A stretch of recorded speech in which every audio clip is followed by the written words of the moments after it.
मसीह के नाम से मांगते हैं, आमीन। हालेलुया। आज के कलाम का शीर्षक टाइटल है विश्वास और कर्म। विश्वास और कर्म। हम सब के पास विश्वास है यीशु पर, है कि नहीं? पर क्या कर्म है?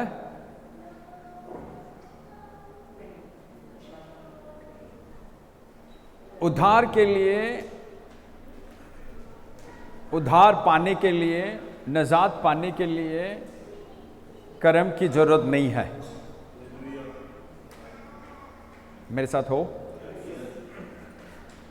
नजात पाने के लिए, उद्धार पाने के लिए कर्मों के जरिए किसी को भी उद्धार नहीं मिलता। कर्मों के जरिए किसी को भी नजात नहीं मिलता। केवल ईमान ही काफी है। अगर ईमान है तो हमें नजात, हमेशा की जिंदगी, उद्धार मिलता है। तो कर्म की क्या जरूरत है? अगर विश्वास है तो कर्म की जरूरत है? कहां? अगर उद्धार के लिए कर्म की जरूरत नहीं है तो कर्म की जरूरत कहां पर है?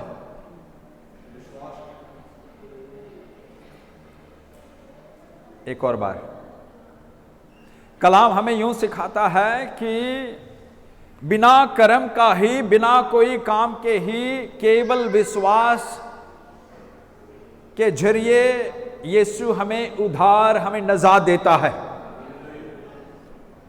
ऐसा है ना? तो कर्म की जरूरत है। अगर उद्धार के लिए, नजात के लिए कर्म की जरूरत नहीं है, केवल विश्वास की जरूरत है, तो कर्म क्या करना है? कर्म से क्या करना है?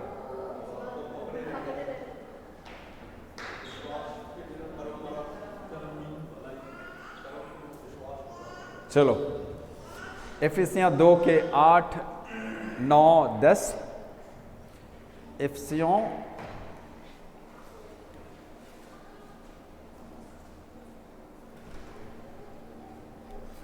2 के 8, 9, 10।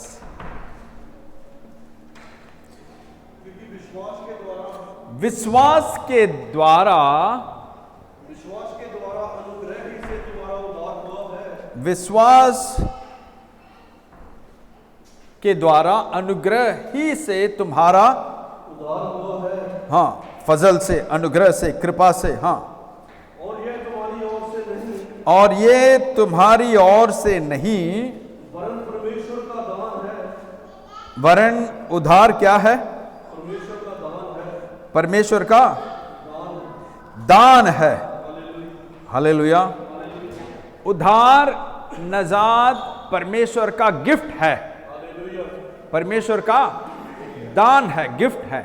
हाँ, और न कर्मों के कारण, और न कर्मों के कारण ऐसा न हो, हाँ, कि कोई घमंड करे, कि कोई घमंड करे, क्योंकि हम उसके बनाए हुए हैं, क्योंकि हम उसके बुलाए हुए हैं, बनाए हुए हैं। हाँ, और मसीह यीशु में उन बड़े कामों के लिए सृजे गए जिन्हें परमेश्वर ने पहले से हमारे करने के लिए तैयार किया।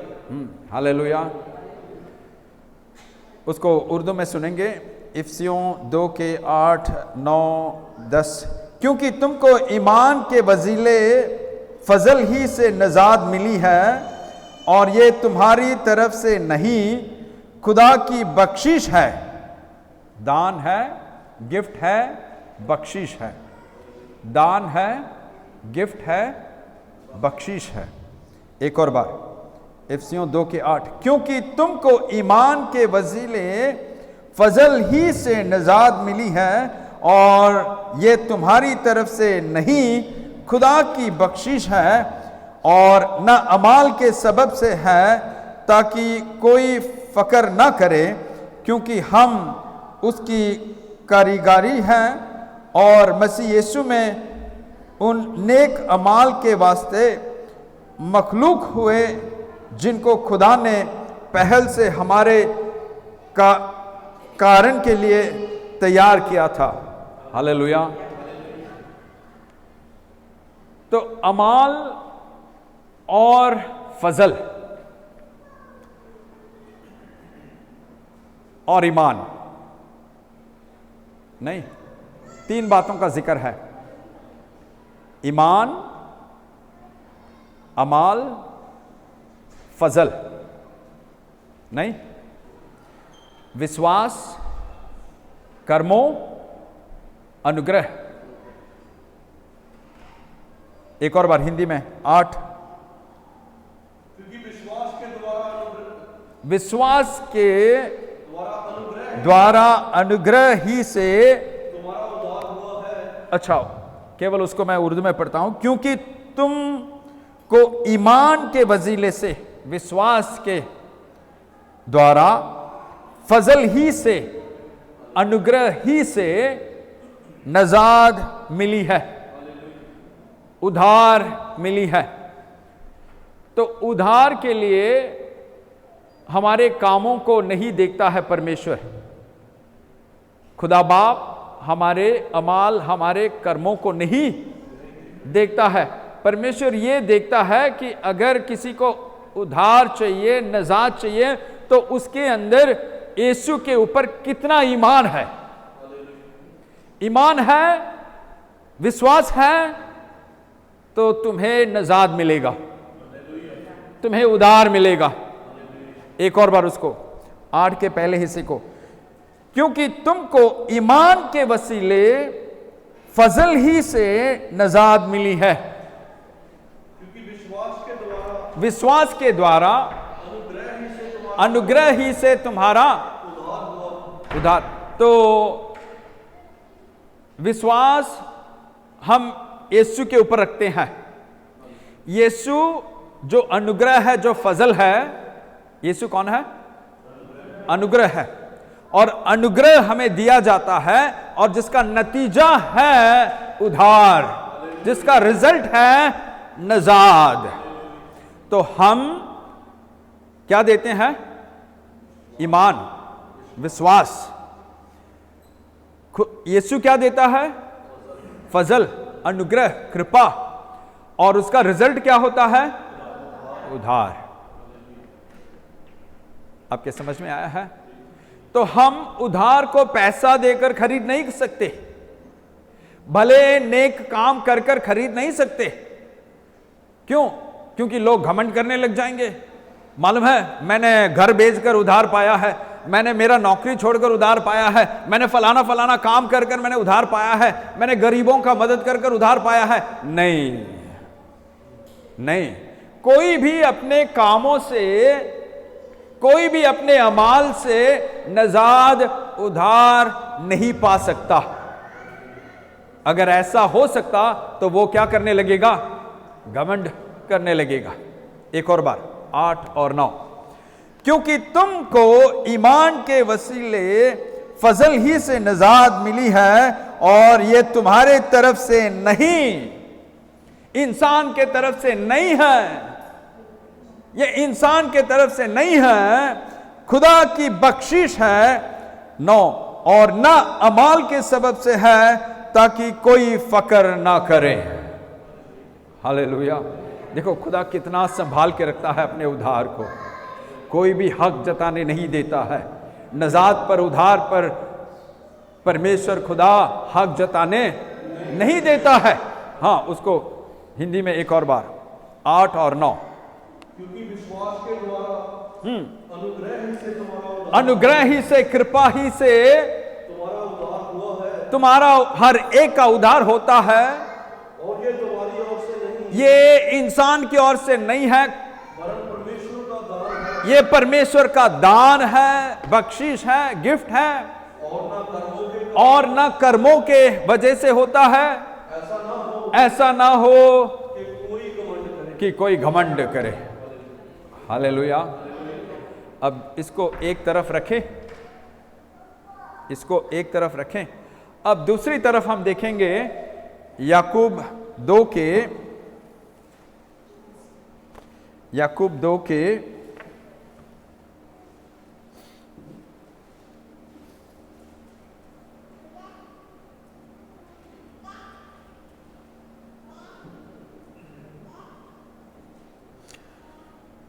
20 को पढ़े। याकूब 2 के 20 को। और हे निकम्मे मनुष्य, क्या तू यह भी नहीं जानता कि कर्म बिना विश्वास व्यर्थ है। उर्दू में, मगर ऐ निकम्मे आदमी, क्या तू यह भी नहीं जानता कि ईमान बगैर अमाल का बेकार है। एक और बार पढ़ के देखें।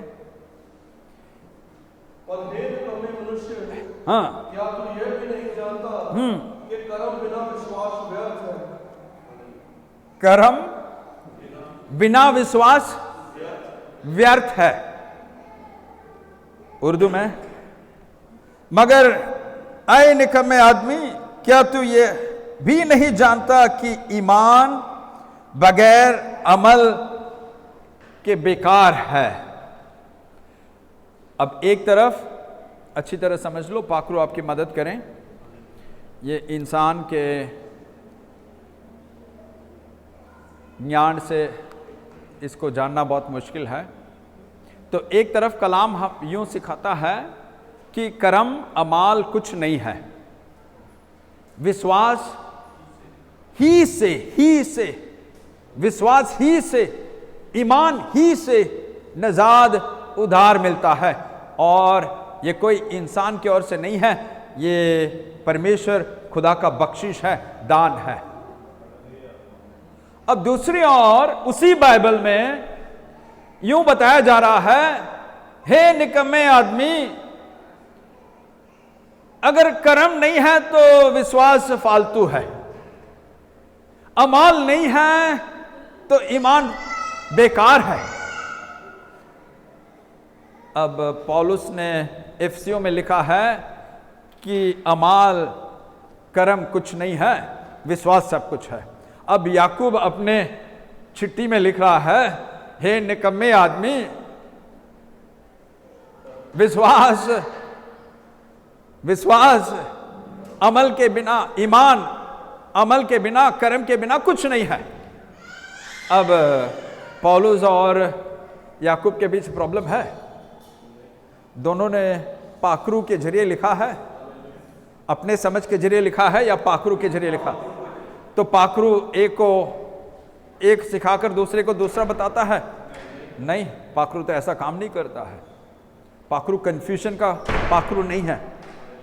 पाखरू लोगों को कंफ्यूज नहीं करता है। तो इसको कैसे समझना है? इसको कैसे समझना है? पाखरू के जरिए ही समझना है। तो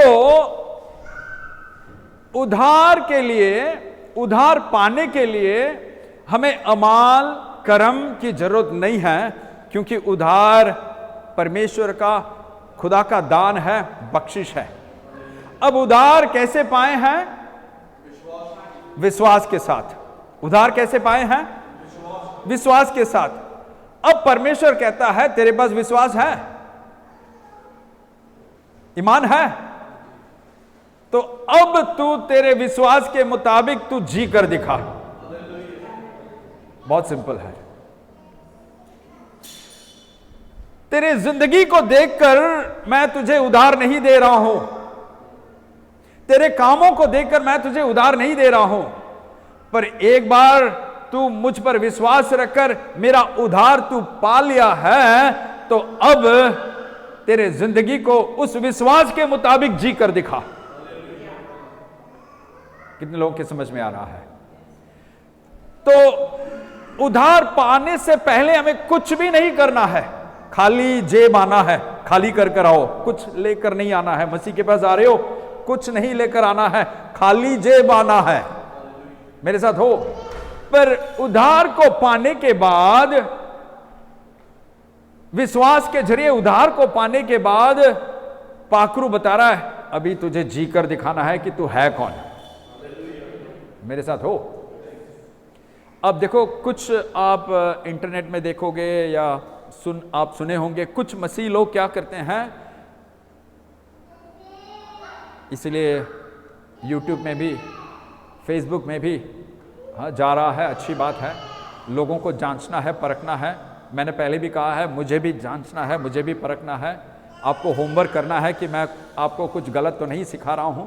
तो कुछ मसीही ग्रुप ऐसे हैं, वो इफिसियां 2:8 को रखकर कहते हैं, अरे उद्धार में आने के बाद कैसे भी जिंदगी जियो,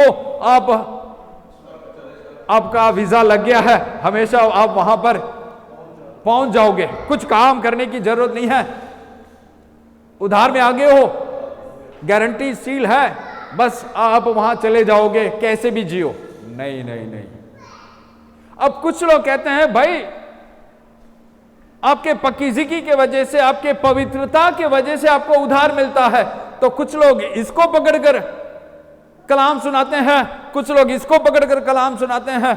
अब बहुत से क्रिश्चियन लोग कंफ्यूज हैं, यार ये बाइबल तो एक ही है, खादिम लोग अलग अलग सिखा रहे हैं, अब कौन सा सीखें, कौन सा सुने? पर दोनों एक ही है, दोनों एक साथ जुड़ा हुआ है। एक उद्धार के पहले की बात है, नजात की पहले की बात है, और दूसरी नजात और उद्धार के बाद की बात है।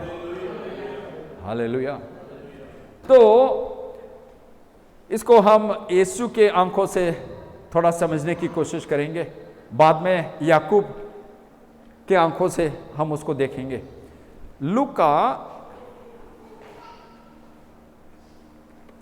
लूका 17 के, लूका के इंजिल 17 के 11 से 19 तक।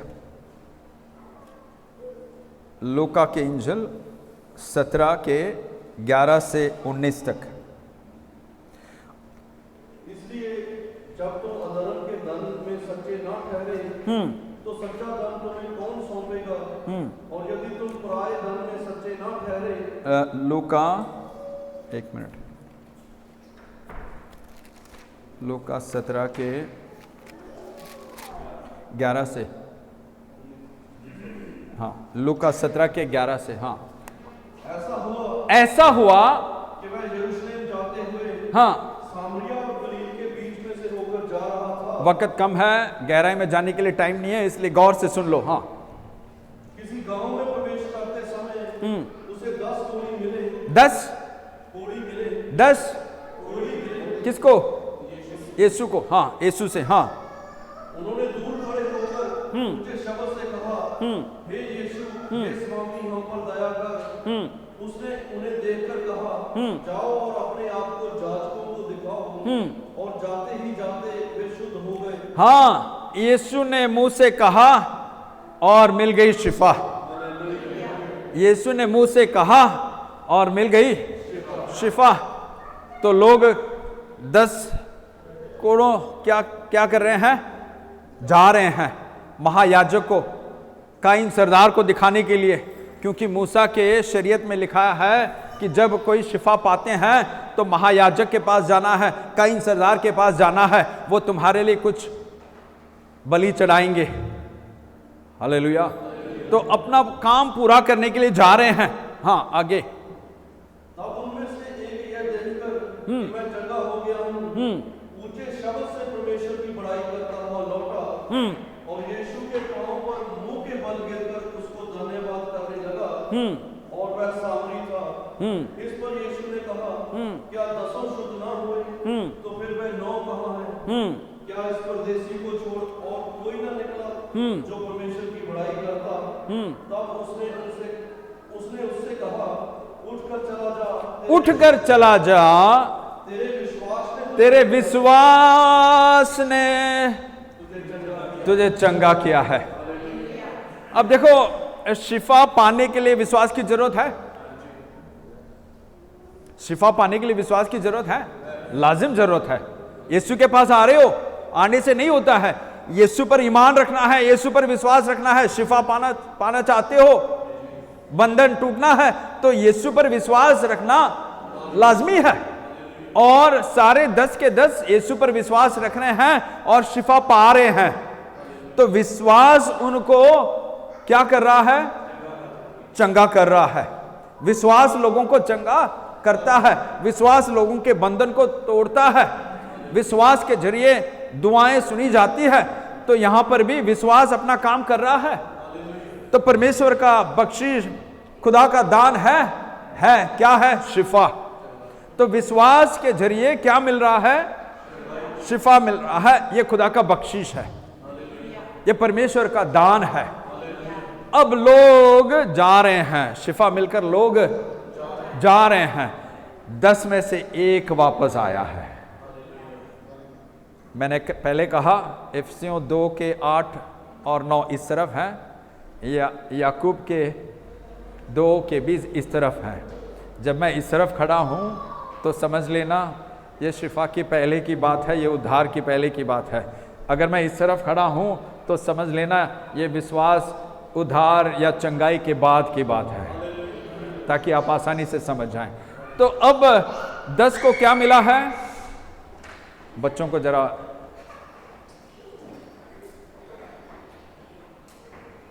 बच्चों के लिए एक कमरा है और कमरे में ले जाओ, बच्चों को कमरे में ले जाओ।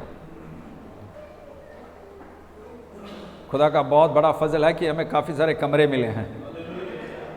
यीशु कह रहा है आसमान में तुम्हारे लिए बहुत से कमरे हैं।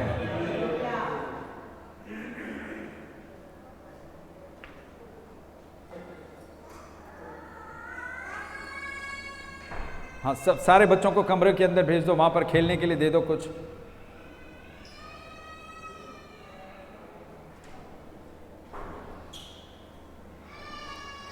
बच्चों को भी खाली नहीं छोड़ना है।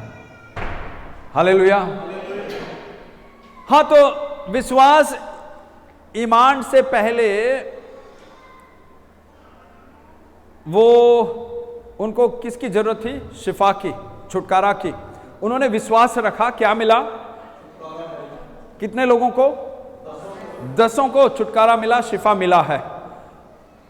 उद्धार सबको मिल गया है। बहुत से लोग उद्धार पाकर चले जाते हैं, फिर ना दुआ होता है, ना बाइबल पढ़ते हैं, ना रोजा रखते हैं, ना कुछ करते हैं। बस मैं बपतिस्मा ले लिया, अब मैं स्वर्ग चला जाऊंगा। मेरे साथ हो? कुछ करने की जरूरत नहीं है। तो यहां पर शिफा मिल रहा है।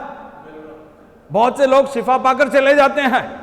9 करोड़ों ने शिफा पाकर, 1 वापस आ रहा है।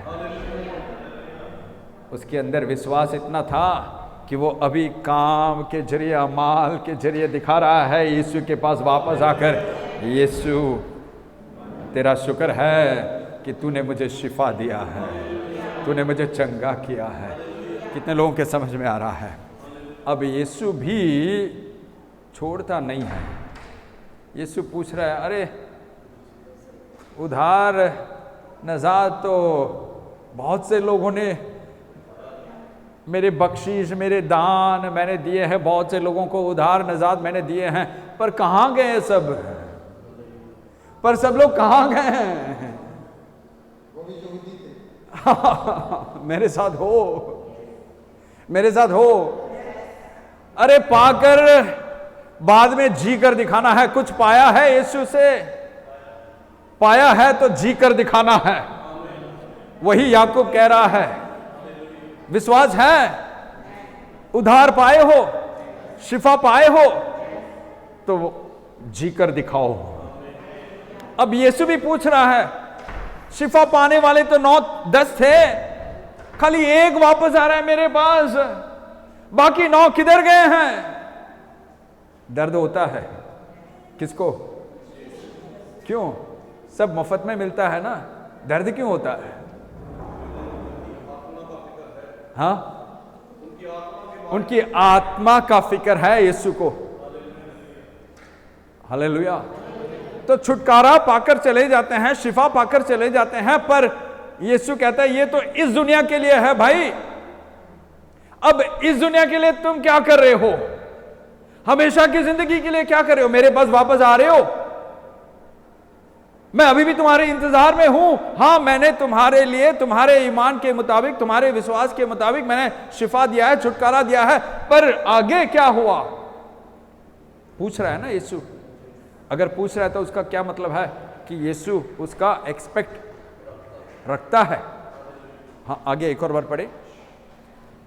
तब 17, इस पर यीशु ने कहा, क्या 10 शुद्ध ना हुए? क्या 10 शुद्ध ना हुए? तो फिर वे 9 कहाँ हैं? हाँ, क्या इस परदेशी को छोड़ और क्या इस परदेशी को छोड़ कोई ना निकला? हाँ, जो परमेश्वर की बड़ाई करता। हाँ, तो शिफा, चंगाई, उद्धार पाने के बाद यीशु क्या कह रहा है? यीशु क्या कह रहा है? मेरी बड़ाई क्यों नहीं हो रहा है? मैंने लोगों को बख्शिश दिया है, दान दिया है, मैंने लोगों को शिफा दिया है, उद्धार दिया है, पर मेरी बड़ाई कोई नहीं कर रहा है। भाई, सब लोग बिजी हो गए हैं, सब लोग अपने मकसद से भागदौड़ कर रहे हैं, मेरी मर्जी को कोई नहीं जान रहे हैं, मेरे चाहत को कोई नहीं जान रहे हैं। मेरी चाहत है कि लोग आकर मेरी बड़ाई करें, इंसान का नहीं, पास्टर का नहीं। जिस पास्टर ने शिफा दिया है वो नहीं, जिस पास्टर ने चंगाई दी वो उसका बड़ाई नहीं। भाई, मेरी बड़ाई होनी चाहिए, यीशु कह रहा है। मेरी बड़ाई क्यों नहीं हो रहा है? ऐसे ही है ना, यीशु पूछ रहा है ना। एक और बार पढ़ के देखें। इस पर यीशु ने कहा, क्या 10 शुद्ध ना हुए? तो फिर वे 9 कहाँ हैं? 18, हाँ, क्या इस परदेशी को छोड़ और कोई ना निकला? जो परमेश्वर की बड़ाई करता। तो यीशु एक्सपेक्ट करता है, अगर कोई हमारे लिए कुछ मदद करता है तो हम क्या कहते हैं? थैंक यू, या एक फ्लावर या एक स्वीट बॉक्स कुछ लेकर दे देते हैं। इतना तो हम जानते हैं, ये इंसानियत है।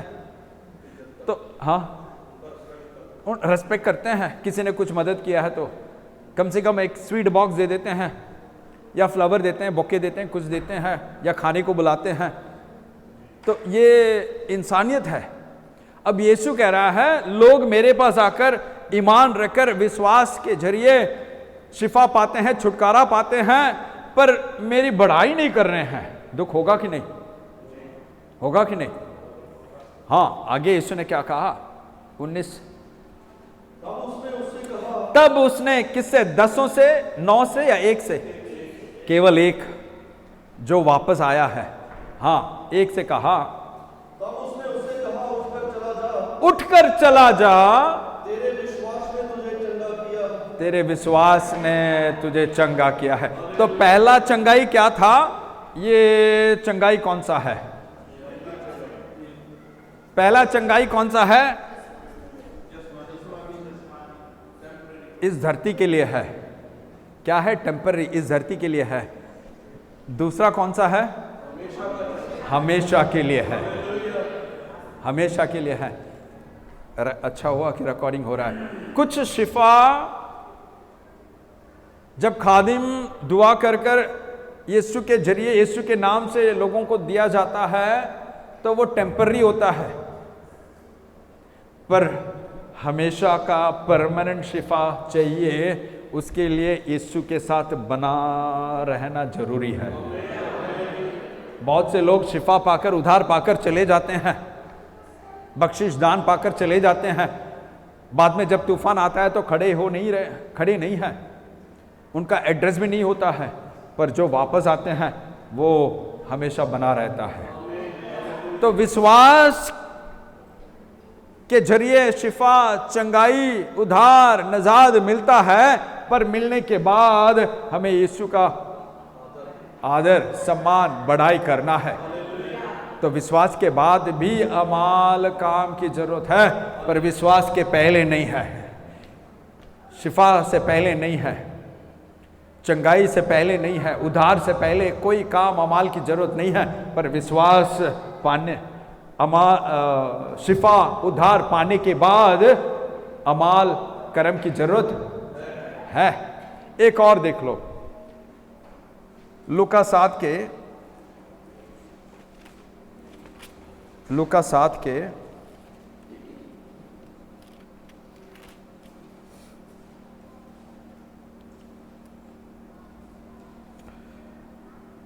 36 से लेकर 50 तक पढ़े, गौर से सुने। 36 से लेकर 50 तक, लूका 7 के 36 से लेकर 50 तक। फिर किसी फरीसी ने उससे बेनती की कि वह उसके साथ भोजन करे। अब वह उस फरीसी के घर में जाकर भोजन करने बैठा। हाँ, आप जानते हैं ये फरीसियां यीशु को बहुत तंग करते हैं, सवाल के ऊपर सवाल छोड़ते नहीं हैं। ये फरीसियां कैसे हैं? सवाल पर सवाल करते हैं। पर कुछ अच्छे फरीसियां भी होते हैं, अच्छे फरीसियां भी, इसलिए सारे फरीसियों को एक कूड़े में नहीं डालना है। हाँ, मेरे साथ हो तो ऐसा भी फरीसी है जो यीशु को घर बुलाकर खाना दे रहा है। हाँ, आगे बढ़े तो ये अच्छी बात है ना? ये फरीसी अच्छा है कि नहीं? चलो देखते हैं,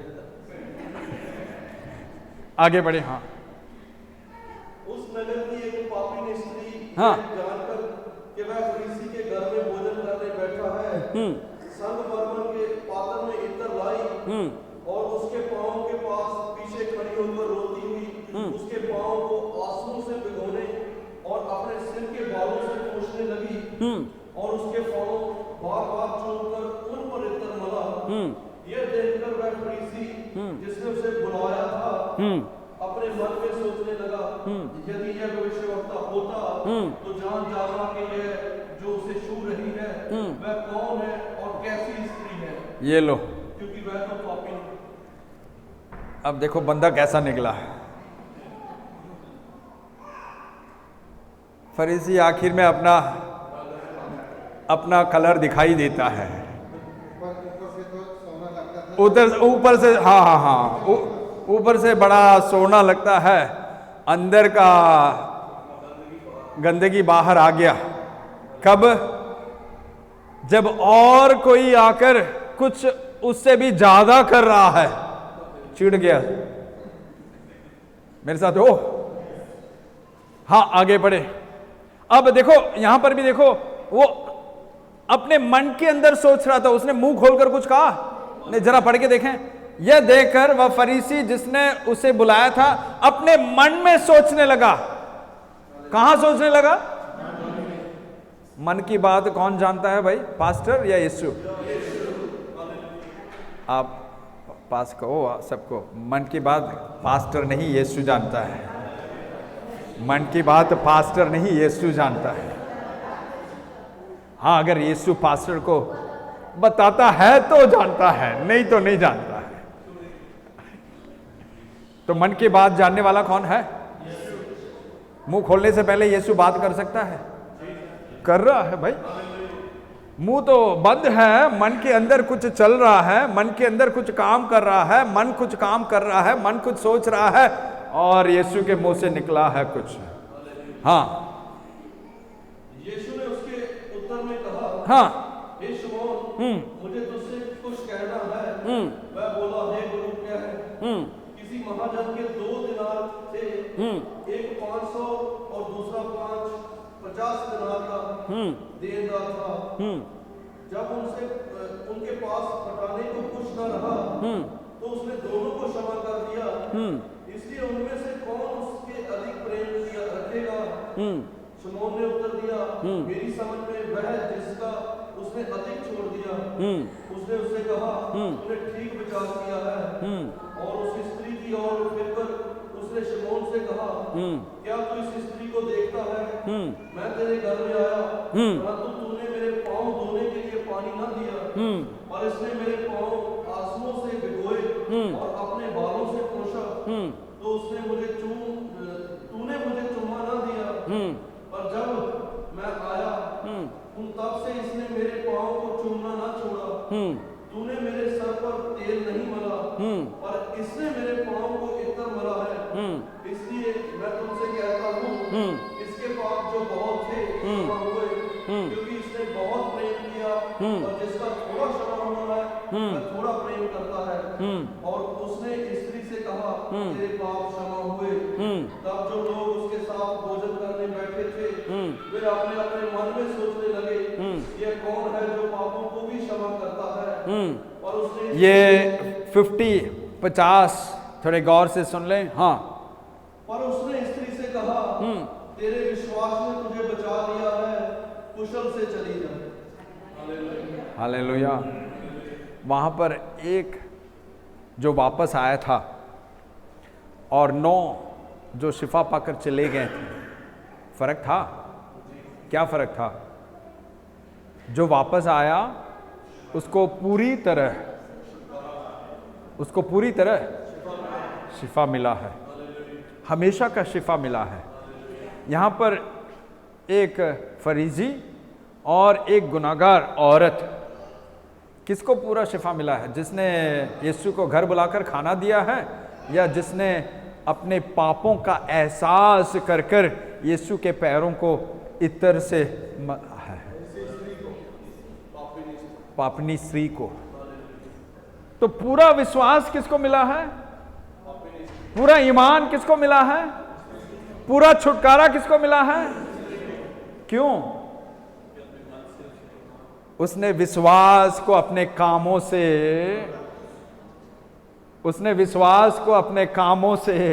अपने अमल से पूरा किया है। कितने लोगों को समझ में आ रहा है?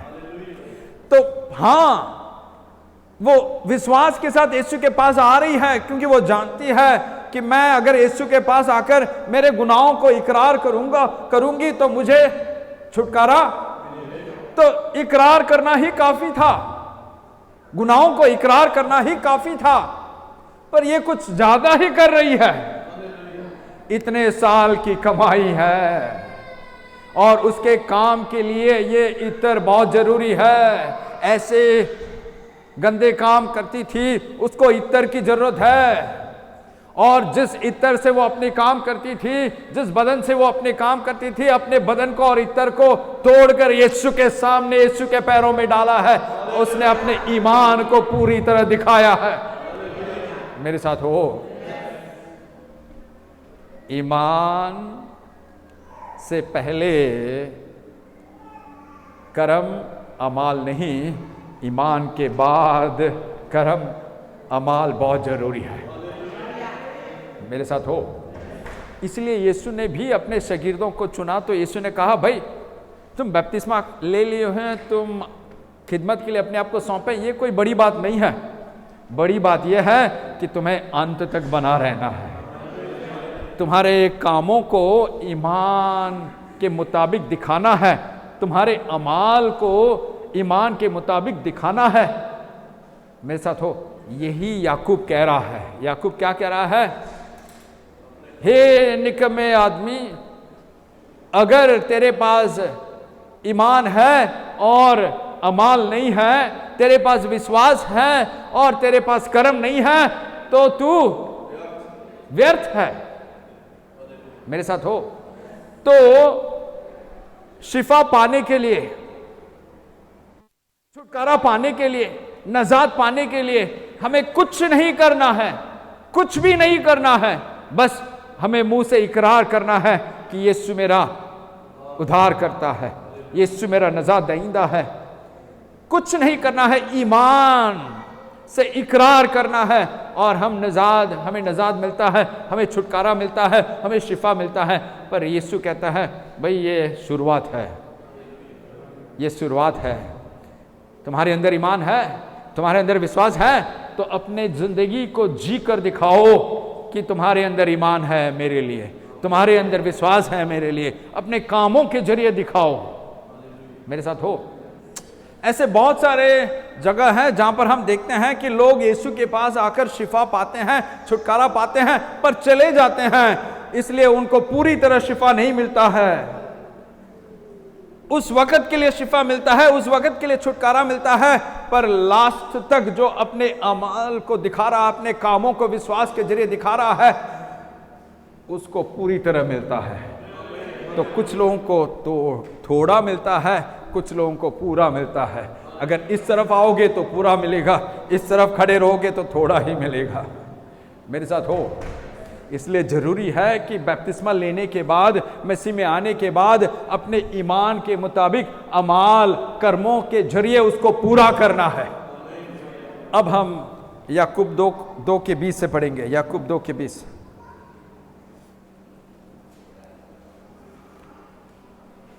याकूब 2 के 20 से। हाँ।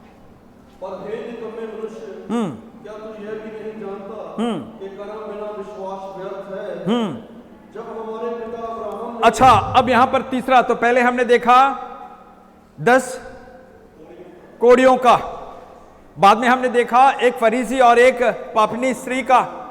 अब हम देख रहे हैं इब्राहिम के बारे में।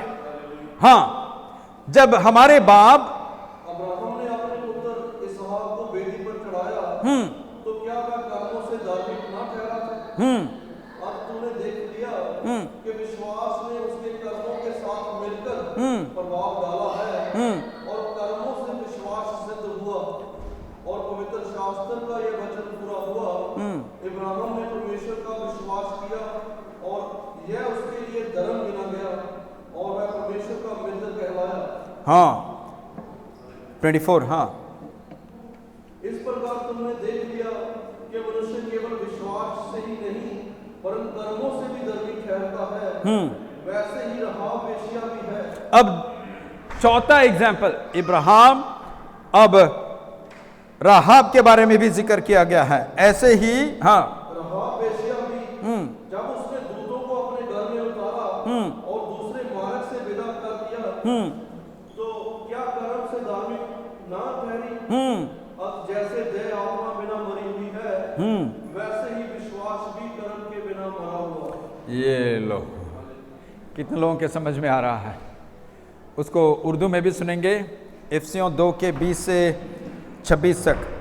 मगर है निकम्मे आदमी, क्या तू ये भी नहीं जानता कि ईमान बगैर अमाल के बेकार है?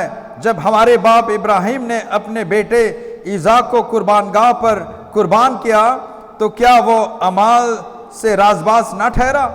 बस तूने देख लिया कि ईमान ने उसके अमाल के साथ मिलकर असर किया, और अमाल से ईमान कामिल हुआ, और यही नविश्ता पूरा हुआ कि इब्राहिम खुदा पर ईमान लाया, और यही उसके लिए राजबाजी गिना गया, और वह खुदा के दोस्त कहलाया।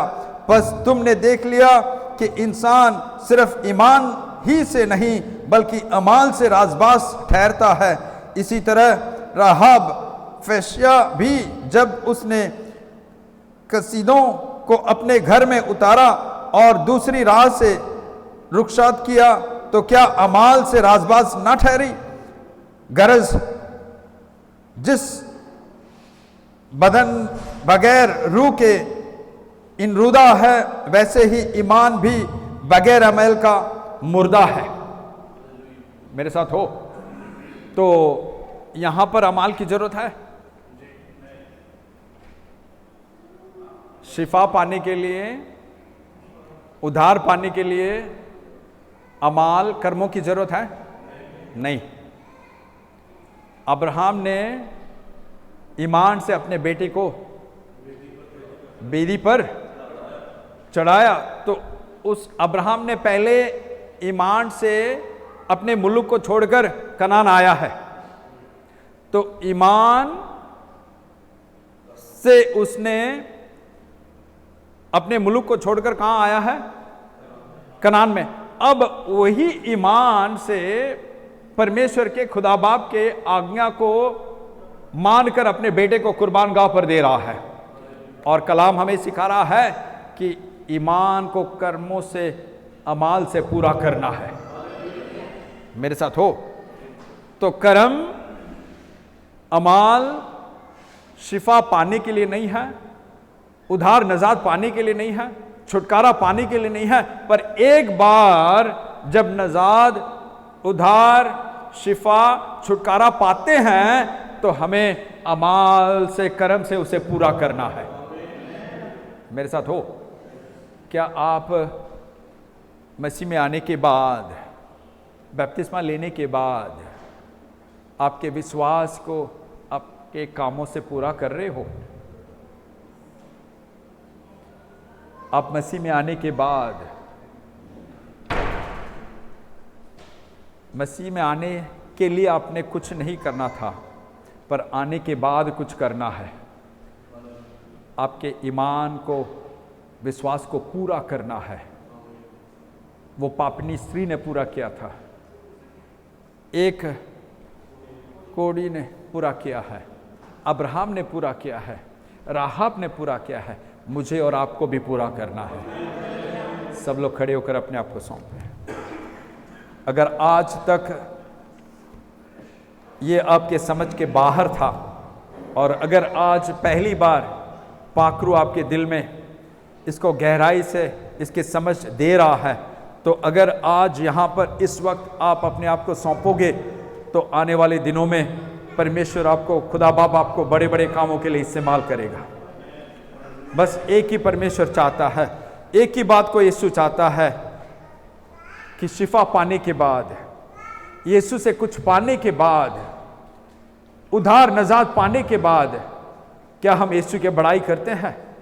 क्या हम यीशु के शुक्रगुजार हैं? क्या हम यीशु के लिए जीते हैं? क्या हम यीशु के लिए उस ईमान के मुताबिक कुछ कर कर दिखाते हैं? क्या हम यीशु के लिए उस विश्वास के मुताबिक कर्मों से कुछ करते हैं? यीशु कुछ इंतजार कर रहा है, किसी का इंतजार कर रहा है, कुछ चीजों का इंतजार में है।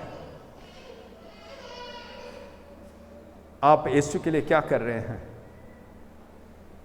यीशु से कुछ पाए हैं तो यीशु के लिए आपके अमाल, आपके कर्म कैसा है, जरा सोच कर देखें, अपने आप को परखें।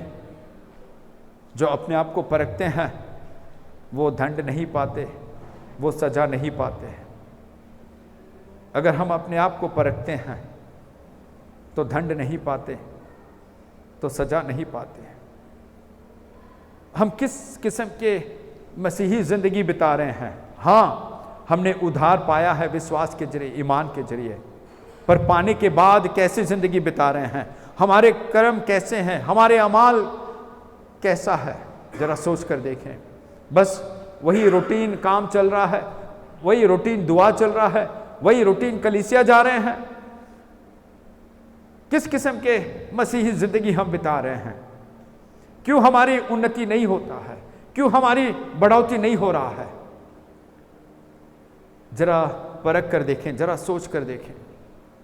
ये आपका वक़्त है परमेश्वर से, खुदा बाप से राफ्ता करने का, मेल मिलाप करने का, और नजदीक आने का, और करीब आने का। अपने आप को सौंपे, अपने आप को परखे, परख कर सौंपे कि परमेश्वर, मैं तेरा कैसे बड़ाई कर सकता हूं? मुझे और क्या करना है? तूने मुझे अपना नजात, अपने उद्धार को दिया है, और ये कामों से नहीं है, ये अमाल से नहीं है, बल्कि ईमान से है, विश्वास से है। ये तेरा बख्शिश है, ये तेरा दान है। पर तेरे दान को पाने के बाद, तेरे बख्शिश को पाने के बाद मेरी जिंदगी कैसी है? तू मुझसे क्या एक्सपेक्ट कर रहा है? मुझे तेरे लिए क्या करना है? उस पापनी स्त्री को कोई बताने की जरूरत नहीं था, वो अपने आप कर रही थी। उस कोढ़ वाले को बताने की जरूरत नहीं था, वो अपने आप कर रहा था। अब्राहम को बताने की जरूरत नहीं थी, वो खुद कर रहा था। राहाब को बताने की जरूरत नहीं था, वो खुद कर रही थी। हम क्या कर रहे हैं? यीशु के लिए नजात पाने के बाद, उद्धार पाने के बाद, जो कुछ हम यीशु के लिए करते हैं वो काफी है? उससे यीशु खुश है? जरा परख कर देखें। जो कुछ हम यीशु के लिए करते हैं 7 दिन में, 24 घंटे में, जो कुछ हम यीशु के लिए करते हैं, उनके बड़ाई के लिए करते हैं, क्या ये काफी है? वाकई में हम यीशु के बड़ाई के लिए कुछ करते हैं? क्यों हमें पूरी तरह शिफा नहीं मिल रहा है? क्यों हमें पूरी तरह छुटकारा नहीं मिल रहा है? क्यों हमारे बंधन पूरी तरह टूट नहीं रहा है? और कितने दिन और कब तक लड़ना पड़ेगा? जरा परख कर देखें अपने आप को, अपने आप को परख कर देखें। मैं यीशु के लिए क्या कर रहा हूं? यीशु ने मुझे शिफा क्यों दिया है? यीशु ने मुझे चंगाई क्यों दिया है? यीशु ने मुझे उद्धार, नजात क्यों दिया है?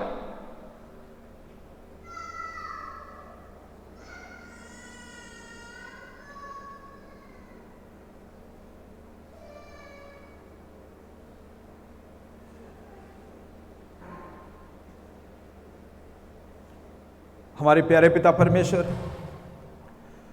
आज के इस मुबारक वक़्त के लिए हम तेरे शुक्रिया अदा करते हैं।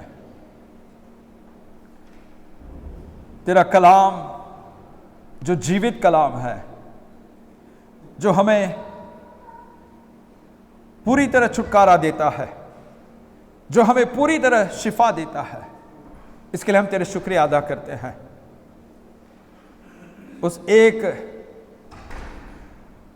कोड वाले ने जब वापस आया था और तेरा बड़ाई किया है, वैसे ही हम भी तेरे बड़ाई करने वाले हो जाएं। वो पापनी स्त्री जिसने सब कुछ तेरे पैरों पर उंडेल कर अपने विश्वास, अपने अमाल से पूरा किया है, वैसे ही हमें भी हमारे विश्वास को अमाल के जरिए, कर्मों के जरिए पूरे करने के लिए तू मदद कर। जैसे अब्राहम ने विश्वास के साथ, ईमान के साथ तेरे कलाम का फरमाबरदार होकर, तेरे आवाज के फरमाबरदार होकर, आज्ञाकारी होकर अपने इकलौते बेटे को दे दिया था और अमाल के जरिए, कर्मों के जरिए अपने विश्वास को पूरा किया है, वैसे ही हमें भी अमाल के जरिए, कर्मों के जरिए हमारे विश्वास को पूरा करने के लिए तू हमारी मदद कर। तेरे पाखरू के मदद को हम चाहते हैं, ताकि तेरे पाखरू हमें पूरी तरह शिफा दे, तेरे पाखरू हमें पूरी तरह छुटकारा दे।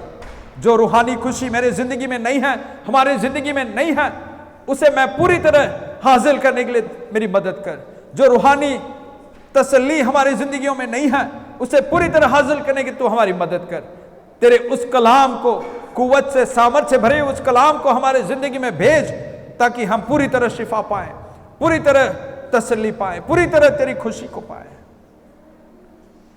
ये सब तेरे प्यारे बेटे हमारे उद्धार करता यीशु मसीह के नाम से मांगते हैं और पाते हैं, आमीन। हम प्रभु भोजन के लिए अपने आप को तैयार करें।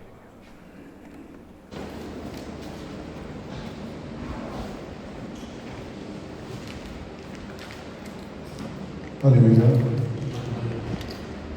पहला करंथियों 11 अध्याय उसकी 23 से पढ़ेंगे। क्योंकि ये बात मुझे प्रभु से पहुंची और मैंने तुम्हें भी पहुंचा दी कि प्रभु यीशु ने जिस रात में पकड़वाया गया रहती थी और धन्यवाद करके उसे तोड़ी और कहा, ये मेरी देह है जो तुम्हारे लिए, मेरे स्मरण के लिए यही किया करो। इसी रीति से उसने बियारी के पीछे कटोरा भी लिया और कहा, ये कटोरा मेरे लहू में नई वाचा है, जब कभी पियो तो मेरे स्मरण के लिए यही किया करो। क्योंकि जब कभी तुम ये रोटी खाते और इस कटोरे में से पीते हो, तो प्रभु की मृत्यु को जब तक वह ना पाए प्रचार करते हो। इसलिए जो कोई अनुचित रीति से प्रभु की रोटी खाए या उसके कटोरे में से पिए, वह प्रभु की देह और लहू का अपराधी ठहरेगा। इसलिए मनुष्य अपने आप को जांच ले और इसी रीति से इस रोटी में से खाए और इस कटोरे में से पिए। क्योंकि जो खाते पीते समय प्रभु की देह को ना पहचाने, वह इस खाने और पीने से अपने ऊपर दंड लाता है।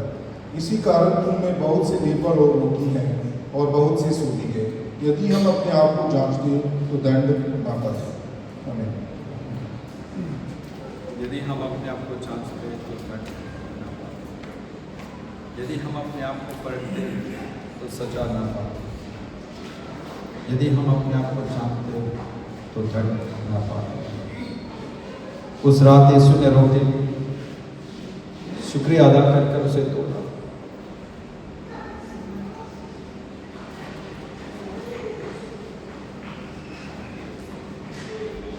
और कहा, ये तुम्हारे लिए मारा गया मेरा बदन है, मेरी यादगारी में इसे खाया करो।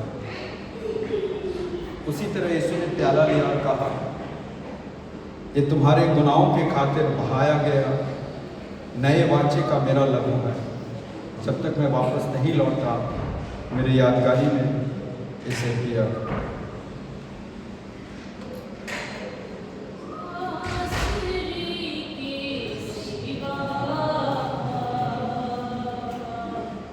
मैं तो कुछ भी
हमारे प्यारे पिता परमेश्वर,